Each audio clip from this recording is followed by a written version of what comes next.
Good day guys! Sa mga edX student dyan, naranasan niyo ba yung time na nakagawa na kayo ng visual aids para sa report nyo, tapos biglang nag-online class due to some reasons? Kasi ako, oo.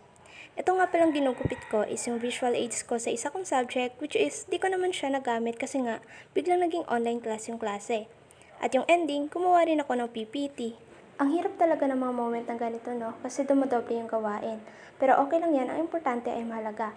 So kung nagtataka kayo kung bakit tino-torture, ginugupit ko yung visual aids ko, is bala ko siya i-reuse para sa other reports ko. Bakit ba di ko na lang to tinapon? Sayang naman kasi guys at pwede pa po ito gamitin. Hindi ko naman po siya tinago kasi hindi ko rin naman siya nagamit. Fun fact, as eduk student po, since first year, is sinatago ko po talaga lahat ng mga visual aids ko. But since itong visual aids na to is di ko naman po nagamit, napagdesisyonan ko na i-reuse na lang siya sa iba kong report. Sakto, may report ako ngayon sa iba kong subject, kaya magagamit ko rin agad itong mga nagupit kong border designs.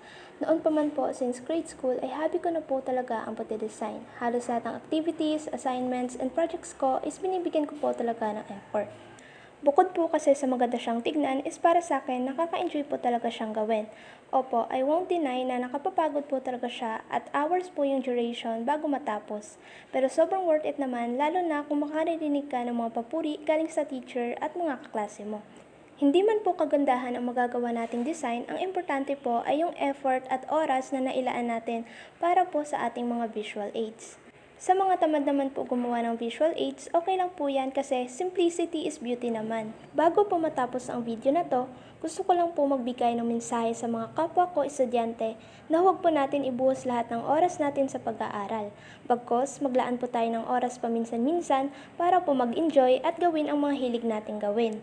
Tulad ko na nasisingit ang pagti-TikTok at pag-social media while nag-aaral.